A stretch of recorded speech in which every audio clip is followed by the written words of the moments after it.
yourself anymore if, put it this way, if I'm an only child too, so I guess there's a whole group of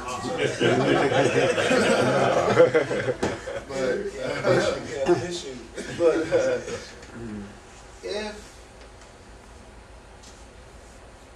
if there's someone that's always in need of you and you're a giving person, you can actually get tapped out. Right.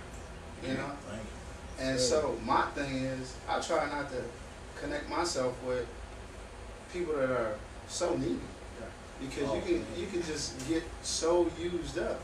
I had to sit down like we were talking about and get to know who myself was a couple of years ago. You know, one day I'm traveling through life thinking that I'm where I want to be. Things are coming to me how I would like. I have a relationship that I want. I haven't been married yet. I don't have any kids, but I had a young lady that was in my life, and I was happy where my life was going. Well, it didn't end up that way. You know, she decided she wanted to do some other things. Her job took her to the West Coast, and that long distance, it worked for a year, and it was kind of challenging. But it's kind of hard to give of self if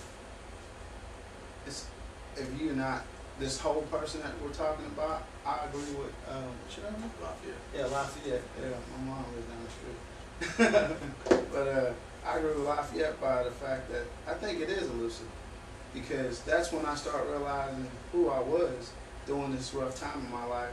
I started realizing who I wasn't.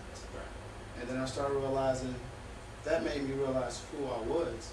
And I had a saying, like a little motto that I used, like a little mantra. It was called "Celebrate your differences." And I always used that as a youngster, because I was always different. So it came to being that's when I was doing my thing, people asked me what I was doing, I was like, I'm just celebrating my differences, man, I'm just doing me. And so during this time, it all came together where I realized that I knew who I was. It actually helped me to become selfless.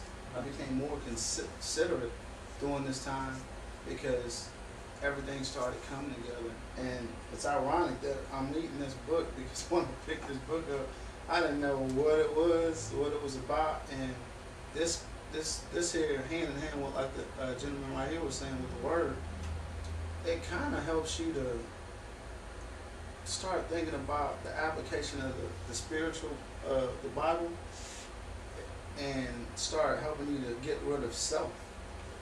I mean, it's ironic that I'm here, because I don't do this kind of stuff. I've never been in one of these things before. But the ego, I think that's a real big way to start seeing yourself for who you are as a spiritual being. Because once you get rid of that, it helps you to actually interpret that word better. Because this is the only book that I've begun to read since I picked up the Bible. Right. And because I want to be a married husband with kids, and I really don't believe you can have a successful marriage, because that's a God thing, and you're not a godly person. I never agreed to that. I was like, oh, y'all want to get married, but y'all out here at the club, y'all want to get married, you know nothing about marriage. That's God's commandment.